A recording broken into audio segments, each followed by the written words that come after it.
Explain some of the struggles in the first half, first three quarters offensively that you guys had with pretty much everything you were trying to do. You have an explanation for what was going wrong and what they were doing? Cal just, they playing really good for us. We played really good today. They outplayed us at the end of the day. That's all I could really say about that part. They just outplayed us. What started to work for you there in the second half? I'm just getting a feel for what they were doing. I think that's what anybody. Once you get a feel for how a team's playing against you, how they're hitting you, their tempos, then you can kind of get comfortable and start doing what you do.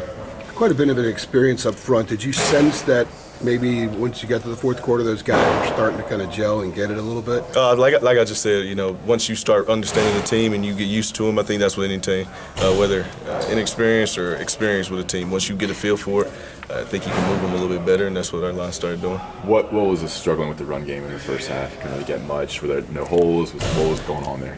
Like I said, they just playing really good. They had us bottled up.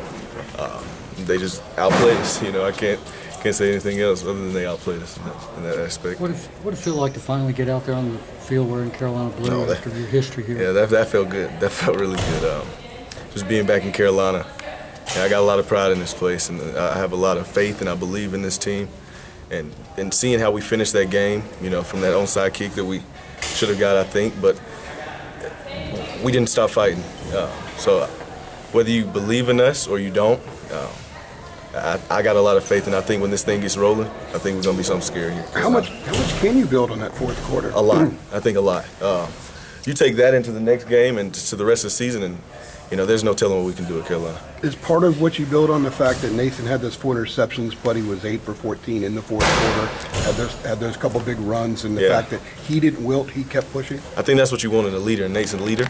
A guy that can forget, some mistakes that he made, and he definitely forgot those mistakes in the fourth and went out and tried to win the game. And he gave us the best, ability he could to get us in that last second moment where we had a chance to win. Given how the game ended, what was the morale in the locker room? Was it you kind of let this one slip away, or how was that? Guys were obviously upset. We're let down a little bit, but at the same time, I think a lot of guys realize what we can do.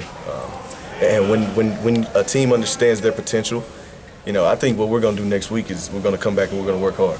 And we're gonna get ready for ECU, and we're gonna prepare the best that we possibly can to go out the rest of the season and not let any losses happen for the rest of the year. Larry said after the game the defense played winning football. Yeah. So how big is it knowing that group went out there and performed the way they did and got some of the stops they did? I think that's really good. That gives us confidence. That lets offense know, that's what we need to do. If they're doing their job, we need to go out here and do our job. And when both parts are doing their job, it's hard to stop a team like that. Thank you.